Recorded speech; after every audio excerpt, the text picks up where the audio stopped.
आंवले का इतना उत्पादन इस देश में होता है, आप जानते हैं। बहेड़ा इतना मिलता है, हरडे इतना मिलता है, और लगभग फोकट की स्थिति में मिलता है। अब पता नहीं कौन कौन लोग उसी आंवले को 200-250 रुपए किलो च्यवनप्राश बना के बेच लेते हैं। ये जो च्यवनप्राश है ना, ये त्रिफला चूर्ण से कई कई गुना नीचा है। च्यवनप्राश पे जितना खर्चा कर रहे हैं उससे बहुत कम खर्चे में आप त्रिफला खाइए, च्यवनप्राश से भी ज्यादा असर है। तो मेरी आपको आज के लिए ये आखिरी सूत्र थी कि आप अपने जीवन में वात पित्त कफ तीनों को सम रखना चाहते हैं तो आंवला, हरडे, बहेड़ा, आंवला, इन तीनों का उपयोग करना सीख लीजिए। घर में हमेशा इसको डब्बे में बना के पाउडर के रूप में रख लीजिए। अब आप कहेंगे इन तीनों को एक साथ खाएं, आप अकेला आंवला भी खा सकते हैं। आंवला तीनों दोष दूर करता है, वात पित्त कफ। हरडे तीनों दोष दूर करता है, वात पित्त कफ। और बहेड़ा तीनों दोष दूर करता है, वात पित्त कफ। इसलिए भागवत जी कहते हैं सर्वोत्तम फल यही है, आंवला, हरडे, बहेड़ा। दूसरे फलों से कई गुने ज्यादा ताकतवर यही फल है, आंवला, हरडे, बहेड़ा। अब आपको आखिरी एक छोटी सी बात कह दूं कि आप में से किसी को भी यह तकलीफ है कि आपके शरीर में मेद बढ़ा हुआ है, मेद माने मांस बढ़ा हुआ है, बहुत लोग परेशान है, मोटापा, मेद माने कफ बढ़ा हुआ है, सीधी सी बात। तो आप त्रिफला खाइए। कब खाना है? आपको रात को नहीं खाना है, सवेरे खाना है। जिनको भी मांस बढ़ा है, शरीर पर मेद बढ़ा है, उनको अगर छाटना है, इसको कम करना है, तो त्रिफला सवेरे खाना, आंवला सवेरे खाना। आप त्रिफला नहीं खा सकते तो आंवला ही खा लीजिए। 4 आंवले 3 आंवले रोज खा लीजिए। आंवले को मुरब्बा बना के खा लीजिए, मुरब्बा को और आंवले का अचार बना के खा लीजिए, आंवले की चटनी बना के खा लीजिए, जैसे भी है आंवला खा लीजिए। 3 से 4 आंवला जितना होता है ये पेट में जाते रहे तो साल भर में आप देखोगे आप पहले से ज्यादा स्लिम और ट्रिम हो जाएंगे। और आंवले के बारे में आज के जो वैज्ञानिक कह रहे हैं, आज के, वो कहते हैं कि दुनिया का सबसे अच्छा एंटीऑक्सीडेंटल फल कोई है तो वो यही है। एंटीऑक्सीडेंट माने जो ऑक्सीडेशन की क्रिया को कम करे, और शरीर में हमेशा ऑक्सीडेशन चलता है। ऑक्सीडेशन में उम्र कम होती है, शरीर के हर अंग का क्षय होता है। तो अगर उम्र बढ़ानी है और अंगों का क्षय बचाना है तो आंवले से अच्छी कोई चीज नहीं। दैनिक जीवन में भोजन में इसको जरूर धारण करिए। भागवत जी कहते हैं कि जब त्रिफला खाएं, आंवले के बारे में तो वो कुछ नहीं कहते, वो कहते हैं साल भर खाओ, 2 साल खाओ, रोज खाओ, कोई दिक्कत। त्रिफला खाएं तो 3 महीने लगातार खाने के बाद थोड़े दिन छोड़ देना। 3 महीने 90 दिन खा के थोड़े दिन छोड़ देना, माने 15-20 दिन छोड़ देना, फिर अगले 3 महीने खा लेना, फिर 15-20 दिन छोड़ देना, फिर 3 महीने खा लेना। क्यों कर लेना ऐसा? वो कहते हैं कि ये छोड़ना जरूरी है बीच में, नहीं तो शरीर को आदत लग जाती है, और वो आपने अगर छोड़ा नहीं तो आपको कुछ दुष्परिणाम भी दे सकता है। लगातार अगर त्रिफला खाया तो कई दिन ऐसा लगेगा कमजोरी आ गई, अगर बीच में छोड़ा नहीं तो। छोड़ के खाना। अब किसी व्यक्ति के लिए जो छोड़ने का समय है वो 3 महीने से थोड़ा पहले भी हो सकता है, ज्यादा भी हो सकता है, इसलिए मैंने बीच का बताया। 3-3 महीने करके छोड़ के खाना। जी, मात्रा कितनी?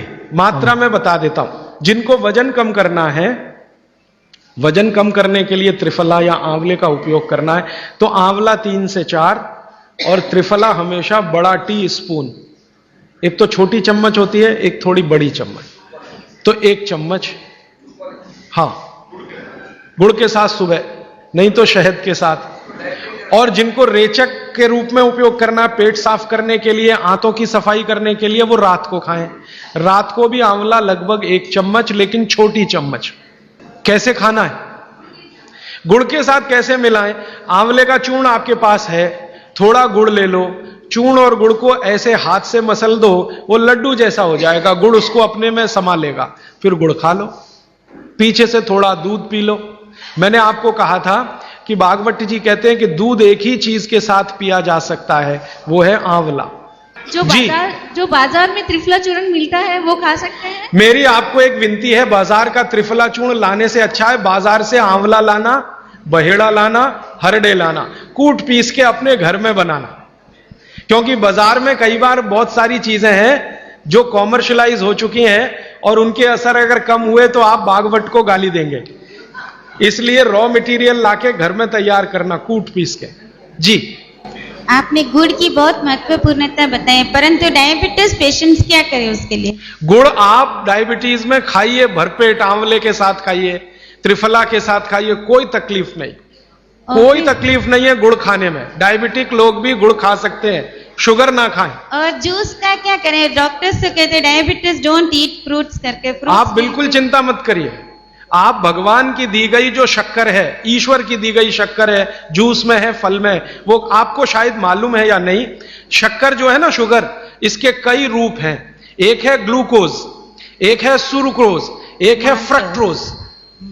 तो ये जो फल वगैरह की शक्कर है, ये फ्रक्टोज फॉर्म की ज्यादा होती है और ये आसानी से डाइजेस्ट होती है। गुड़ की भी उसी कैटेगरी में आती है।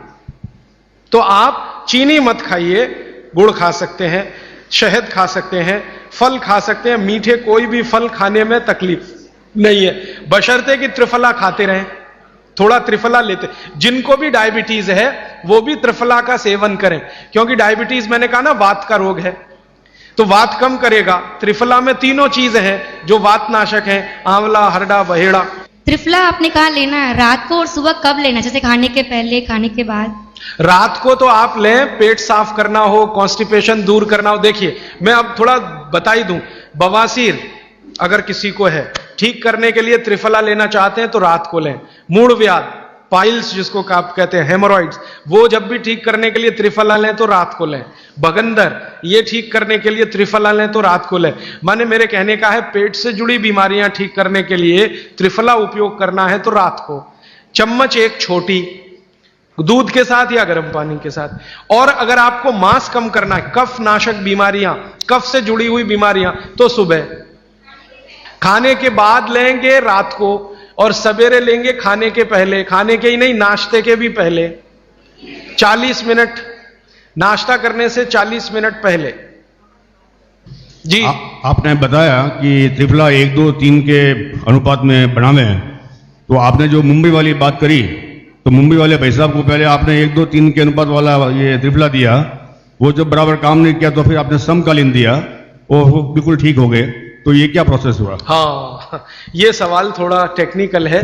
इसमें हुआ क्या कि जब आंवले में हरड़ा, बहेड़ा और आंवले को 1, 2, 3 के अनुपात में हम रखते हैं तो आंवला ज्यादा है। आप निश्चित रूप से देखें, 3 मात्रा है, आंवला ज्यादा है। आंवला माने विटामिन सी का भंडार, आंवला माने कैल्शियम का भंडार, आंवला माने ये, आंवला माने वो। तो अब जब बीमारी उनको रेडिएशन की थी तो ऑलरेडी उनके शरीर का विटामिन सी बढ़ा हुआ है, क्योंकि रेडिएशन से वो एक्स्ट्रा होता है। तो हमने देखा आंवला अगर मात्रा उनके साथ है तो वो काम नहीं कर पा रहा है इतना, जब 3 मात्रा का है, क्योंकि जो चीज पहले से बढ़ी है वो और बढ़ाएगा। तो फिर हमने इसको कम कर दिया, हरडे और बहेड़ा को बढ़ा दिया, तो सम हुआ, तो रिजल्ट तुरंत आ गया। तो ये रेडिएशन जैसे गंभीर बीमारियों में, कैंसर जैसे गंभीर बीमारियों में इस तरह का उपयोग होता है आंवला, हरडे, बहेड़े का बराबर मात्रा में। लेकिन बाकी जो साधारण बीमारियां हैं उनमें 1, 2, 3 ही रहता है, क्योंकि आपको कई जगह कैल्शियम की जरूरत है, विटामिन सी की भी। जितने लोग मोटे हैं उतना शरीर में विटामिन सी कम, जितने लोग मोटे हैं उतना कैल्शियम कम। तो कैल्शियम कम है, विटामिन सी कम है, तो मैं आपसे कहूंगा ही कि आंवला 3 मात्रा में लो तो वो बढ़े, तो बाकी चीजें कम हो, बाकी चीजें